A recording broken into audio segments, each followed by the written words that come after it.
Operation octopus की जकड़ में पीएफआई कुछ इस तरीके से आया कि पीएफआई के दफ्तरों पर ताला लग चुका है। पीएफआई 5 साल के लिए बैन कर दिया गया है। बीते 2 दिन में पीएफआई पर जो एक्शन लिया गया वो इतना बड़ा था कि करीब 400 से ज़्यादा पीएफआई के कार्यकर्ताओं को गिरफ्तार कर लिया गया है। साथ ही पीएफआई की 9 साथी संगठनों के दफ्तरों पर भी बैन लग चुका है, बंद कर दिया गया है। पीएफआई के 9 साथी संगठन अब बिल्कुल निष्क्रिय हैं।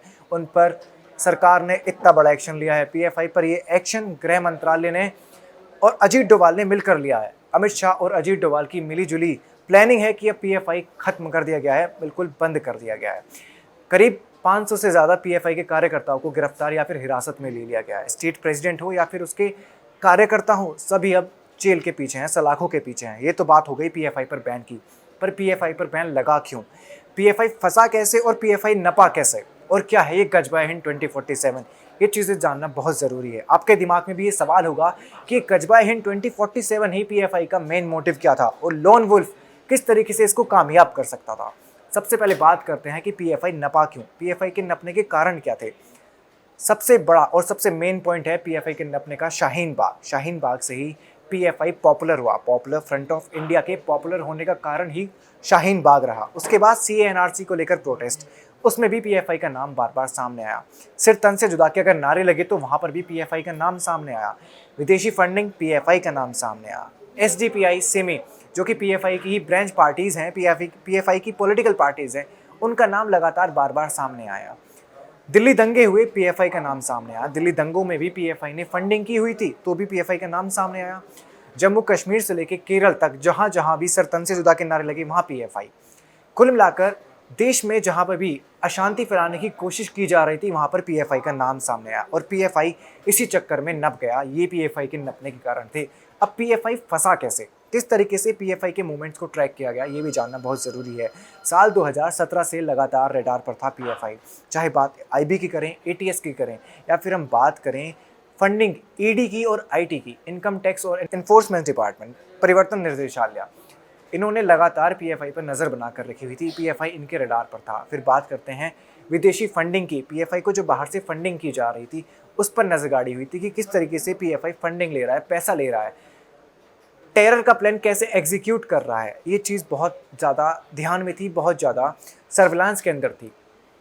पीएफआई की आतंकवादी गतिविधियां, किस तरीके से पीएफआई अपने आतंकवादी गतिविधियों को अंजाम दे रहा है, किस तरीके से पीएफआई अपने प्लान को एक्शन में लेके आ रहा है, इस चीज़ पर लगातार नज़र रखी जा रही थी। और एक चीज़ जो सबसे ज़्यादा इंपॉर्टेंट है वो है पीएफआई की आईएसआई से कनेक्शन। पाकिस्तान से पीएफआई के कनेक्शन सीधे सीधे थे। इतना ही नहीं, पीएफआई के कनेक्शन अलकायदा से भी थे। असम से पीएफआई के कुछ कार्यकर्ताओं को गिरफ्तार किया गया था। वो एक मस्जिद में छुपे हुए थे और वहाँ से पता लगा कि इनके संबंध अलकायदा से हैं, अलकायदा से इनका सीधा कनेक्शन है, पीएफआई का लिंक सीधा अलकायदा से है। इतना ही नहीं, पीएफआई के तार सीरिया तक भी नजर आए। सीरिया, अफगानिस्तान में भी पीएफआई के तार थे। पीएफआई एक कम्युनिकेशन सिस्टम का इस्तेमाल कर रहा था, सीक्रेट चैट, कि वो किस तरीके से एक दूसरे से मैसेजों में बात कर सकते हैं और किसी की नज़र में भी ना आए। आईबी और एटीएस लगातार इन पर नज़र बनाए हुए थी। अजीत डोभाल और गृह मंत्री अमित शाह दोनों की इस पर नज़र थी कि किस तरीके से पीएफआई एक्शन में आ रहा है, और इसीलिए ऑपरेशन ऑक्टोपस में 2 दिन के अंदर इतने बड़े स्तर पर गिरफ्तारी की गई और बैन कर दिया गया पीएफआई को। ये तो बात हो गई पीएफआई फंसा कैसे। अब जो मेन चीज़ है वो है गजबा हिंद 2047, जिसको लेकर ये फंसा। ओ लोन वुल्फ वाली जो ये साजिश है, पीएफआई इसके चक्कर में ही फंस गई और ये बहुत ज़्यादा घातक थी।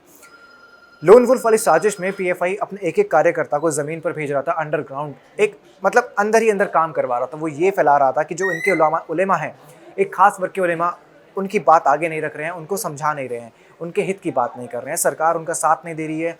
योगी और मोदी को भी टारगेट किया गया था। आरएसएस उनके खिलाफ काम कर रही है और एक तरीके से देश में स्थिति ऐसी बन चुकी है कि खास समुदाय को मिटाने की कोशिश की जा रही है। कुछ इस तरीके के विचार पीएफआई जवानों में भर रहा था, यंगस्टर्स को दे रहा था, जिसके चलते पीएफआई अपनी जड़ें मजबूत करने की कोशिश कर रहा था। यह लोन वुल्फ साजिश, लोन वुल्फ प्लानिंग पीएफआई की। अब गजबा हिंद 2047, जो कि लोन वुल्फ इसी का एक हिस्सा है। भारत को आज़ाद हुए सन 2047 में पूरे 100 साल हो जाएंगे। सन 1947 से सन 1947 से साल 2047 तक 100 साल का टाइम पीरियड कंप्लीट हो जाएगा और भारत को आज़ाद हुए 100 साल हो जाएंगे। इसी बीच एक देश को इस्लामिक राष्ट्र बना देना, ये है गजबाए हिंद। तो पीएफआई की प्लानिंग थी कि हम 2047 तक हिंदुस्तान को एक मुस्लिम देश बना दें, एक मुस्लिम कंट्री बना दें जहाँ पर उनका राज हो। तो ये पॉपुलर फ्रंट ऑफ इंडिया के पॉपुलर होने से लेकर ख़त्म होने तक की सारी कहानी है। और पीएफआई का प्लान और उसकी मंशा क्या थी, ये है। बहरहाल अब तो पीएफआई पर 5 साल का बैन लग चुका है, साथ ही उसके साथियों पर भी बैन लग चुका है।